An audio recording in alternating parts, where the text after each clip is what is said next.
Yeah, we'll do yours first, and then I'll do mine afterwards. Okay. Welcome to another episode of The Drive. I'm here, Nathan Beagle, with my good friend Riley Johnson. We're not in the usual studio. We're at my homeboy Riley's crib and doing a little episode.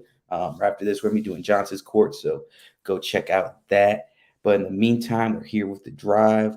Gonna talk about some NFL and NBA stuff. So, Riley, how you feeling today, my man? I'm feeling pretty good. I just got off work, so a little sore. My knee's been bothering me, but I got to ice it a little bit later. But other than that, my day's been going pretty well, and I'm just ready to talk about sports. Yes, I'm ready to go. I'm excited. We're going to start off with the NFL. This past weekend, the was the divisional round. We just saw some crazy football go down. It's probably, I'd have to say, some of the best overall playoff football I've seen in a long time. Riley, we look back at my picks from last week and we went 2-2. I make my playoff picks with Riley. So basically, we can go over that. First, we saw the Bengals and Titans. Riley, what'd you think about this game? I thought that game went down to the wire. It was really good. I was actually watching it at work, which was pretty nice. And to see, the Bengals be able to pull it out versus the Titans, Derrick Henry did come back. He did score a touchdown. So it was really cool to see. But, I'm glad the Bengals got this one because that's who I'm rooting for in this AFC division to go all the way to the Super Bowl. And did you hear that the Bengals have ran out of jerseys for their kicker? They've sold out. Wow, they ran out of jerseys. Ran out of jerseys. Give to the sell to people. To sell to people. Wow, they are really sleeping on him. I mean, the quote that he said, like even before the kick to send them to the AFC Championship, he's like, "We got this." That's another when your quarterback's confident and kicker confident. That's crazy, man. That's what I'm saying. Yeah. I thought it was pretty insane. And then I was also watching at work today the top plays of like the NFL just this year, and he actually kicked a few game winners actually. So this isn't his first game winner that he's kicked. So the ice is already in the veins with its cold weather. So he's already. This was one of 3 games that come down to the last second field goal. I think I want to say they said it was the first time in NFL history. That's mind blowing in itself. Tight game. This was the one we got right here. We both went Bengals over Titans. Derrick Henry's first game back. He had himself a touchdown. He didn't get himself 100 yards, but he on 20 carries. But he finished with 62. So obviously, he didn't have his first game back. He can't expect 100% health. I know playoffs in itself have himself a thing. But AJ Brown, 142 receiving yards and a touchdown. Five catches. When you get that in 5 catches, it's crazy. That's efficient. That's like a Megatron stat. That is a Megatron stat right there. When we look over on the Bengals side, everything. Jamar Chase got himself a 100-yard game, usual Jamar stuff. But, it's just back and forth each way. Joe Burrow, he had that one interception, no touchdowns. But he did all those yards. It was a field goal kicking game. So it just seemed like it would just naturally come down to a field goal right there. So we're going to move on to the next game. Another upset alert right here. The 49ers beat the number 1 seed Green Bay Packers 13-10 off a game-winning field goal from Robbie Gould. Wow. The Titans were also the first seed. So this makes, and then now the other seed's gone. So this is the first time I think they said since I think it was 2008 or some ridiculous time span where both the number 1 seeds have been eliminated in their first eligible game of the playoffs. Riley, what do you think about this game? This game did come down to the wire. I didn't expect it to. A lot of these wild card game or divisional round matchups were played in the regular season. So, they definitely went either way.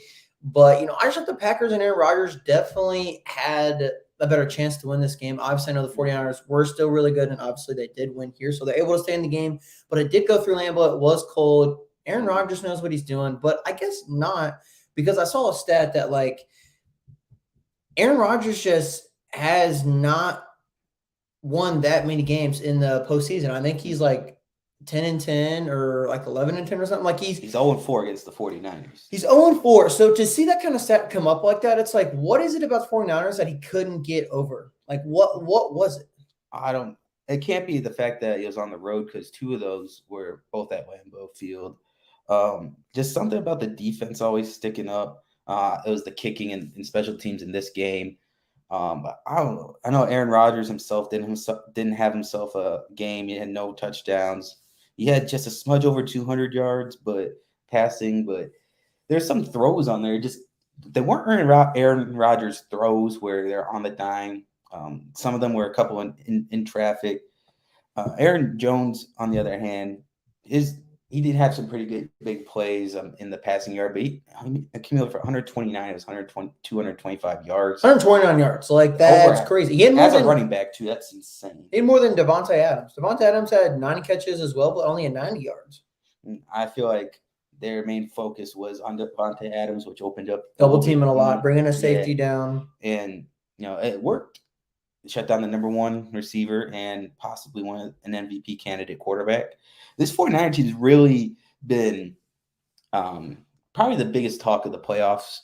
Both underdog teams came in, got the dubs. That's, I'm just happy to see it. I did see Mitchell and Deebo Samuel kind of get beat up a little bit, being in the cold. I know they are kind of dealing with some injuries, but it's going to be warm in the next game that they play, so they should be just fine. They'll be in the same state even as they'll be playing the Rams. A divisional matchup, an NFC West matchup. Yes, I love to see interdivision matchups when it comes to the NFC and AFC championship. But with that, they'll be playing the Rams, who beat Tom Brady and the Buccaneers off another. And this was another one of the game-winning field goals. We went with the Packers on that game, so that was one of our losses right here. But the Rams, this game was crazy in itself to begin with. Rams held a lead to the fourth quarter. They were up. I think it was like they're up 20-3. 20-3 going into the third quarter. Going into the third quarter, So halftime, the Rams are up 20-3. Wow. And it was weird to see it go down just because they just couldn't hang on the ball. There are 4 fumbles in the second half. And, when you're playing short field to the GOAT, he's gonna make a comeback. And he very well did until the very end with, I want to say it was like under a minute or so to go. I think it was 2 minutes. 2 minutes. It was like 2 minutes. There was not a lot of time. It was something like that, yeah. I want to say it was under the 2 minute warning. I don't know. It could have been, yeah. Not a lot of time. They were able to get 2 bombs to Cooper Kupp, who set the franchise record for most receiving yards in a game. Set up the field goal for the win in the winding seconds. Very well put together. Another one of those games that came down. Now this is the first time in 12 years where AFC or NFC championship will not have Tom Brady or Aaron Rodgers. Now, that's a crazy step to think that Aaron Rodgers and Tom Brady have been so dominant and been able to make the AFC or NFC championship. Obviously Tom Brady coming over to the NFC, obviously, that takes it away possibly because, only one can make it to the Super Bowl, obviously. But just to see them both not make it in, it was wow. Like, the Rams wanted to get this game away towards the end. And I couldn't believe what was hard to watch. I couldn't believe what was going on. Like, Tom Brady did have himself a day. He had 30 passes, completions, 329 yards, 1 touchdown, but he did have that 1 interception. Leonard Fournette was a huge addition, for that comeback, 2 touchdowns. And Mike Evans had 119 yards and a touchdown. Like, look at that. That's some good stats right there, especially the one to tie it up where it was 4th and 1. Tom Brady did kind of a hesitation, fed it to Fournette, and was able to get that edge for the touchdown. Did you see that controversy call almost on Mike Evans? Like, it didn't happen, but it felt like it should have happened. No, I actually don't know what it's for. So it was crazy. I was watching this game, and Eric Weddle comes over. So Tom Brady throws the ball to Mike Evans inside, like, the 10-yard line. He misses it. So Jalen Ramsey is covering him. Basically, Mike Evans tried to catch it, but Jalen Ramsey played a good enough defense where when he tried to catch it, Mike Evans actually swatted it down. Eric Weddle came over. Mike Evans is coming down. Eric Weddle hits him in the chest or in the shoulders above, and it should be roughing the passer call 100%. This should be a first down for the Buccaneers, but it's not. Since the ball was batted down and there was no play on the ball, it was just there was actually 2 penalties, one on the offense, one on the defense. And since the one on, I can't remember exactly, but one was greater than the other, it was a turnover on downs, and the Rams got the ball. So it was. Should have been what I don't know if it. I don't know that deep into the rule book if it would like overset. Mm-hmm. But I know there are instances where some will outweigh others. Yeah, and that's what it was. And so the Mhm. Rams penalty outweighed the defense penalty or something. But since the ball went towards the ground and the ball wasn't catchable, that's what they didn't call a roughing the passer call, because he hit him above like basically hit him like kind of in the helmet here after the ball was already kind of dead. So it was like a dead ball. So it like didn't matter Dirty play. because it was fourth down. So it was turnover on downs, which was crazy to think about. And those little moments like that can ultimately alter a game, and it's just crazy. And if you thought 3 field goals to walk off field goals to win the game was crazy, we're moving on to possibly, if not the greatest playoff game of all time, the Bills coming into Arrowhead Stadium to play the Chiefs, where there was 25 points scored in the last 1 minute and 56 seconds. How? Some teams don't even score 25 points in 4 quarters, and they pulled off with not even the 2-minute warning, under the 2-minute warning. What? So we'll break it down. There was some NFL history also in this game. We saw Gabriel Davis. You know who's Gabriel Davis? Had 6 catches. 6. Oh, that's 8. My bad. 600. 8 catches, 201 yards, and for the first time in NFL history, we had a wide receiver with 4 tutties. Not even Jerry Rice, not even Terrell Owens. No, nobody. Gabriel Davis has the greatest playoff game in NFL history. Crazy. But that gets overshadowed by 13 seconds as Patrick Mahomes, who didn't have as great a game as Josh Allen with one slightly less, had 3 touchdowns, but you got it done when it mattered most with 13 seconds left on the line. He had to get the ball. They were down by 3 off 2 catches. Travis Kelce, what was critical with the timeouts to get them set up for the field goal, and they sent it to OT. And right here we have another very, a lot of people, it's hard to argue where Josh Allen didn't even get a chance to come on the field. The only thing, like I saw the memes, like, what else could he have done to beat Patrick Mahomes? And he could have called heads instead of tails. Like, when it comes down to that, like, wow. It's frustrating because I've talked to a lot of people about it, and they're like, overtime rules should change for at least in the playoffs. Now, in the regular season, obviously there can be a tie, so that's okay. But in the playoffs, you can't have a tie. One team does have to go on. But I don't like how you can lose by a coin flip. Like, they should be, as me personally, I think it kind of college rule comes into play. Maybe they should each start on like the 25-yard line, and they have to go for 2. Right. I feel like they should adjust to what college does, and like it adds to more of the. It makes it more everybody interesting. Gets a chance. It sure does, and that's what the NFL wants is more viewers for interesting, something to get views. Change the overtime rules. If you just give Patrick Mahomes a chance to go down the field and the Bills don't get to answer, everyone's mad. Everyone's upset. They just turn off, okay, that's it. Like, it's whatever. But if you give the Bills another chance, you get people to watch the game for maybe like 7 or more minutes, depending on if they can score or if they don't score. But at least you gave Josh Allen a chance. Because of the way they played in this game, 13 seconds was a shorter amount of time than what Dak Prescott ran for his 20-yard line or his 20-yard line or 20 yards that he ran. It took him 14 seconds, and the game was over. It took the Chiefs 13 seconds to go the whole length of the field. I know some Cowboys fans might be salty about that, but it's the truth. It's the truth. It's the cold hard truth. Like, I was so upset to see the Bills lose. I was like, okay, the Bills haven't won. Then the Chiefs haven't won. But then the Bills score a touchdown, and they haven't won. But then 13 seconds are left on the clock. It goes into overtime, and the Chiefs win the ball game. And the crazy faction, too, that 2 of those touchdowns were off 4th down. So, like, if they don't get the pass, then game is over. And they score on a touchdown, too. Oh, my God. That was easily the craziest NFL game I've ever seen. I think that was the best game I've ever watched personally. Mm-hmm. I really do think that. I like the Minneapolis Miracle. I saw that at B-Dubs.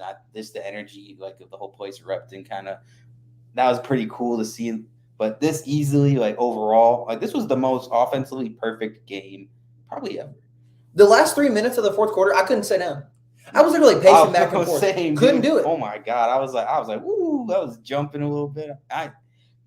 So, yeah, what do you guys think? Do you guys think the overtime rule should be changed? Is there a way to keep viewers, fans more interested? Be like, okay, Josh Allen should have had a chance. should he have had a rebuttal to be able to be like, look, this is what I think that's going to happen? But honestly, I don't know what's going to happen. But I would love to see the rules change a little bit because at least you give that other team a chance. And if they don't convert, they don't convert. It is what it is. But at least they had a chance to come back. Yes, we see you, Augie, in the comments right here. He says the KFC, not KFC. Man, I'm hungry. That's how you know what my mind's on. But the Kansas City's the New England of the AFC. What do you think about that? I definitely have to agree with that just because of the way that they've been able to play and how they've been able to come back and the way they were able to win. You know, Tyreek Hill here had 11 receptions, 150 yards, and 1 touchdown. But then Travis Kelce had the game-winning touchdown. And did you see the audio that he wasn't even going to run that play? Yeah. He was telling Mahomes, no, I'm not running the route. But then he ran the route and they won. That's crazy. It's just like, look what happens. One of our comments on Colorcast said that the Chiefs put in because the Chiefs were in this similar situation against the Patriots in, was it 2019, 2018, something like that. They put in that petition to have it changed, and he said that the Bills voted no. So I bet they're really kicking themselves for that. Thanks for telling me that. I mean, they've got to be extremely salty because it's like you don't get the option of like, oh, hey, this is, they scored. But the crazy thing about that is I was watching it with my girlfriend's dad, and I was like, hey, just so you know, the Bills have the number 1 defense in the league. And the whole time he's like, Riley, you're kidding. There's no way the Bills have the number 1 defense. And I'm like, no, seriously, they have the number 1 defense. He goes, well, they're sure not playing like it. I saw another meme where there's a fan that ran on the field and Stephon Diggs kind of like did a little tackle, and he said he's the only Bills player to make a tackle on that field that night. Wow. Like it almost seemed like it too. It's like, and I don't know why they were playing so far back to it. The Chiefs should have lost this game, easily preventable.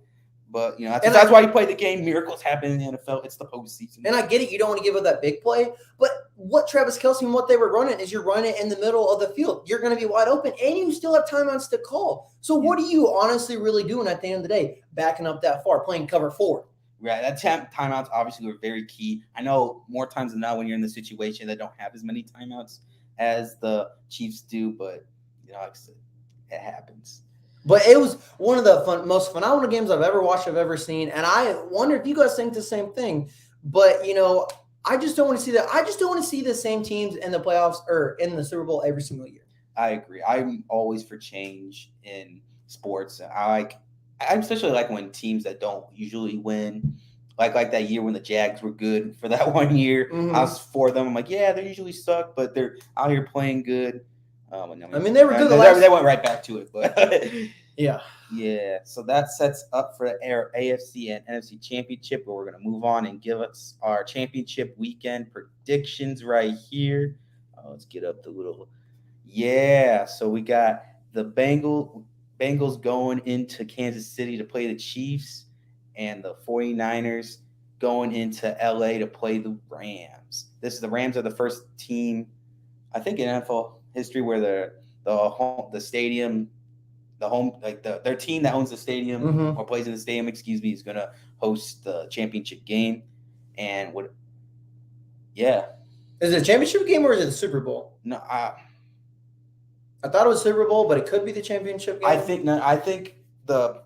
It's a championship game because the Super Bowl was the Bucs last year, because the Bucs didn't have that because they were a low seed last year. So, but yeah. So now, Ryan, we're going to give our predictions. Last week we were 2-2, and we're 7-3 on the postseason. Yes. So you're right. They will host the conference title game. Conference. All right. Yep. So you're right. Good. So, man, it just sucks to think that we were literally 13 seconds away from a perfect AFC bracket right there, dude. That's crazy. We really were. And then 2 upsets right there.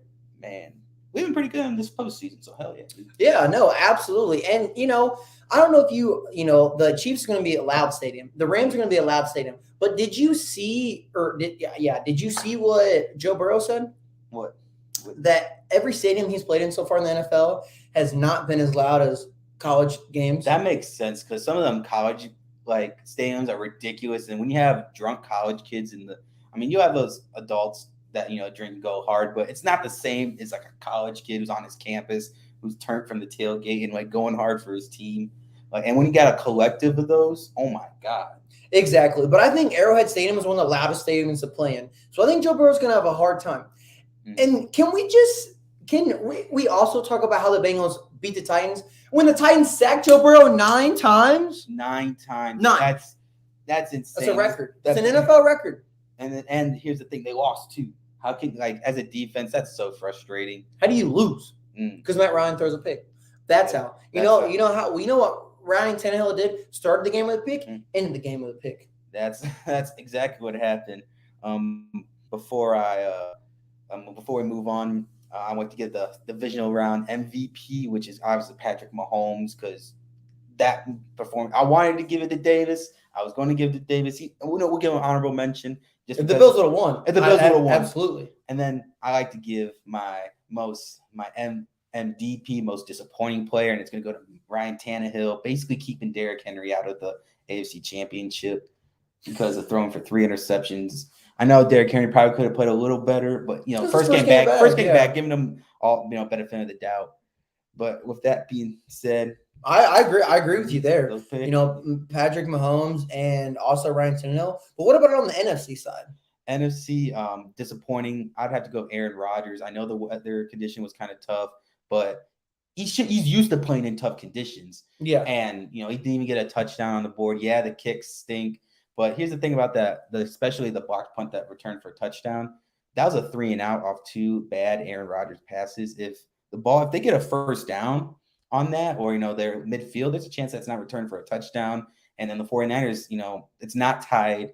And, they got their offense has to put in the work. So I feel like that. And then for the MVP of the NFC, give me Cooper Kupp, records, Triple Crown holder right there. Beat Tom Brady, the Bucks. How does he not win MVP? How do you not give it to him now? How do you not? He has. I feel like there's got to be a case right there. He's in the NFC Championship. But now we're going to talk about our picks. We're going to keep in the NFC. Riley, LA, or San Fran?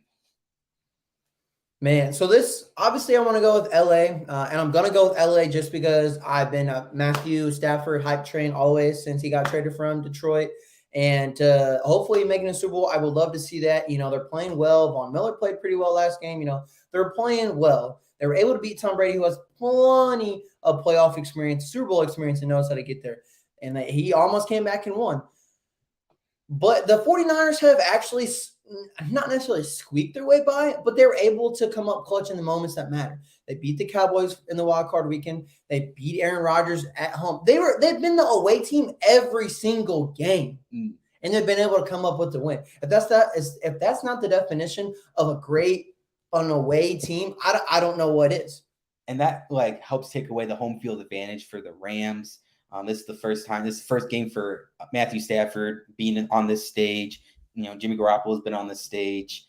So, a lot is at stake right here. The San Francisco team's the sole team that gave us our losses here in the NFC. And it's the NFC West showdown, basically.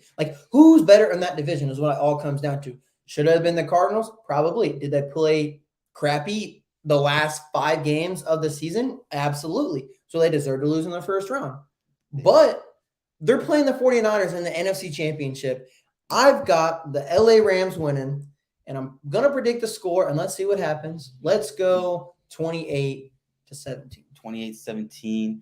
I'm going to go with you on the Rams on that too. Rams. I'm going to go 28-20. We'll go 28-20. 28-20, all right. I think it's all going to come down to Jimmy Garoppolo. When he plays above average, 49ers, the defense hold their own. But these are 2 great defenses going at it. And at the end of the day, I think the better defense will win. So give me LA. Now we're going to the AFC where we got young Joe Burrow going against the new age prodigy of Kansas City, Patty Mahomes. For his 4th straight AFC championship. Riley, bring it down. It's kind of crazy. I was watching, looking at the stats today, the NFL standings, the records, whatnot, just to kind of, give me a little bit of overview of tonight. The Bengals won off a field goal last time that the Chiefs and the Bengals played. So last time to play, the Bengals won. Can the Bengals still win, or did the Kansas City Chiefs get their revenge? Now here, it seems pretty obvious that, you feel like the Chiefs are going to win, but the Bengals are unpredictable. They were able to beat the Raiders in the first round, which not surprised really at all there. But then they were also able to beat the Titans. that game was a little closer, but Ryan Tannehill blew him that game. So now they're going to playing the Kansas City Chiefs at Arrowhead Stadium. This isn't going to be a cake or walkthrough whatsoever, but I'm going with the Cincinnati Bengals. Who dey, baby? They're winning 24-20. Man, this is really hard right here. Just the fact that Patrick Mahomes was able to dice up the number one defense worries me about the Bengals.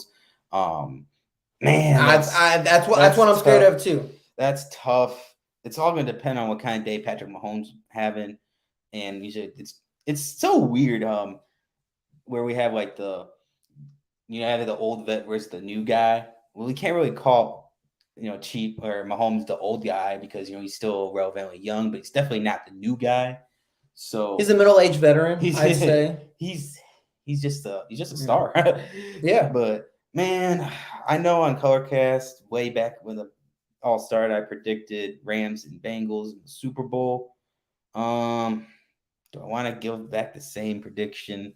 We could differ here. We have not differed whatsoever. And I was about to tell Riley, it's going to be our first difference of the postseason. Give me Patrick Mahomes back in the bowl versus the Rams. Okay. And I totally understand because, we got to differ somewhere. And it's like the Chiefs are a better team, but I'm riding with them Bengals, man. I want to see him to the Super Bowl. Joe Burrow knows how to get there, obviously. Well, not Super Bowl, but to a college championship team. He beat Nick Saban in Alabama. He sure did. So, he knows how to beat great opponents. But this is the NFL, guys. This is a lot different than college by any means, but it's still high-level competition, and I'm super excited. So that means I've got the Bengals and Rams in the Super Bowl. Beagles got the Chiefs and the Rams. Either way, it's going to be a great matchup. I hope so. Wow. Man, Bengals 49ers, they've been in the Super Bowl back in the 70s, 80s, yeah. It was like early 1980. My dad would know. But yeah, that'd be a nice Super Bowl matchup too. But yeah, so give us the Rams out of the NFC. So that's pretty much it for the NFL right there.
So what I mean by earned championship, when you think of the NBA history of most earned championship, you think of 2011 Dirk. You're thinking of Giannis Antetokounmpo last year. So for my three, we got the three choices. We got that 2011 team of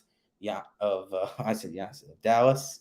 We got the 2004 Pistons for Shaq and Kobe, and we got the 2016 Cavaliers. Don't even want to talk about the 04. We blew that. Yes. Go ahead. All right. So we'll start with the start. Obviously, you got to start history in the 3-1 comeback lead against one of the greatest teams of all time. I think that's the most earned individual series right there. So give me that. Off the bench, give me Dirk in the 2011, beating LeBron James, but not just that, Kobe, KD. That was probably the most biggest stretch of hard earning basketball right there. And plus, if Dirk loses that, his history kind of gets a little different considering he choked back in against D Wade back in that 0-2 series or up 0-2-0. So that kind of rewrites everything. And then for the cut, I'm going to cut the Pistons. Yeah, I was in Shaq and Kobe.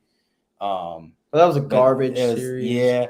And when I'm replaced, I'm still going to keep with the Pistons. Give me the 1989 Bad Boy Pistons. I feel like that was one of their most hard-earned ones just because, they finally got over that hump of Larry Bird, beating Michael Jordan in the playoffs and then having to go against Magic Johnson in the finals. That's a hard-earned chip right there. Riley, what you thinking?